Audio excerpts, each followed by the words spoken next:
released last week is completely worthless, that there's no value in it? Yeah, I think I refer to it as lousy. It is the product of a high school junior doing a government report. It is no different than Googling Tom Noe, hitting print, and handing it in, and hoping for the best. Did any of us learn anything new? The one thing we learned that was new, that caught our attention, was that Bob Taft had got his record expunged. That was a nugget of information that I had not even realized. So like all of you, we started asking around, and we found out that that was not true. Keep in mind that the entire report that was distributed last week is premised on this false notion that Bob Taft, that Doug Mormon, that others closely linked, had requested and received shielding from the public through an expungement. It didn't occur. By their own admission, Bob Taft said, it's a long time ago. He'd rather not talk about it. Fair enough, Governor. But when the Inspector General calls, typically a governor, past or former, would want to speak to the Inspector General. That call clearly was never made because the report itself hinges on this false premise that there were expungements that shield from the public and require the Inspector General not to even ask the question. It's so absurd that one thinks that it was in fact just a junior in high school Googling Tom Noe's name and hoping for the best for a government project. This is not a report. This is not a compilation of independent investigation conducted by the Inspector General's office. It's Randy Meyer saying, crap, I better report something. Let me just Google Tom Noe's name and hope for the best. And oh, by the way, this unidentified new lawyer, I'm not sure his name's been reported yet, who was tasked with finding out whether or not Bob Taft his record was expunged, the new guy gets blamed for the problem.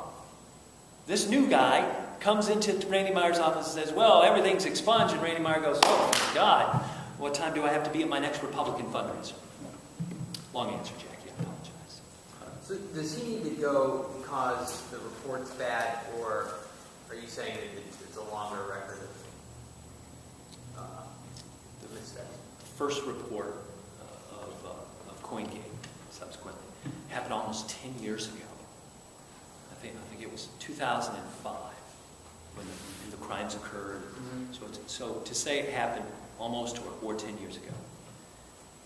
Prosecutors' offices in Lucas County, Franklin County, others, Highway Patrol, other investigative and prosecuting agencies, all played a role. The U.S. Attorney's Office, all played a role. Most, if not all, of those cases ended during the course of the last decade. At no time does it appear that the Inspector General actually sat down with the boxes of information he collected and read that information. Because what he reported is what the Lucas County prosecutor reported. It's what the Highway Patrol reported. It's what the U.S. Attorney reported. And that collection of facts was bound together last week and presented with an, oh, by the way, we can't tell you anything else because it's expunged. First, I'm not sure that, I said this earlier, Joe, I am sure that anyone can call Governor Taft and ask him whether or not he still wants to talk about what happened, regardless of an expungement. No one is banned or barred from seeking more information due to an expungement. No one, especially an Inspector General, who's charged in the code with finding the facts and presenting those facts. That's his job. That didn't occur. I don't know what he's done, other than we do know that a few people stole propane gas in state government.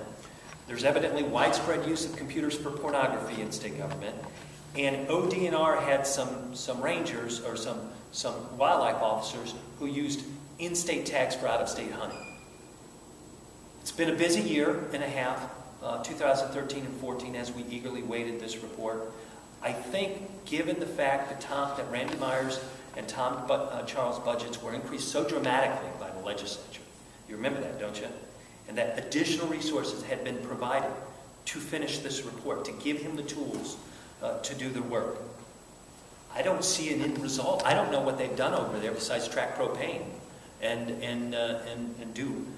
look at the filters on some state employees to make sure they're not using pornography. So we, Because that may be, that, and by the way, that those crimes that were committed or those allegations and those investigations conducted around out-of-state rangers and park officers, deer hunting, and propane usage, pornography on computers, and supervisors dating their employees, and those kinds of things, that may be important.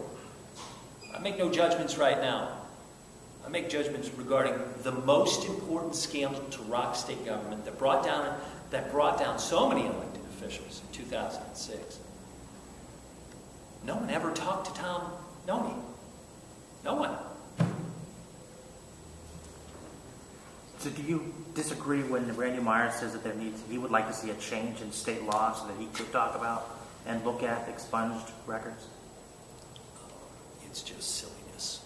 There are no expunged records to look at, Jim. But what does it matter?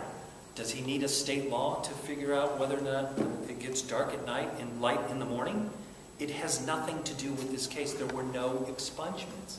He's talking about something that didn't occur. What we should be asking is what the hell has been going on over at the Inspector General's office since he took over, and prior to that, what Tom Charles was doing. So-called watchdog, at the end of the day, you got to know what occurred.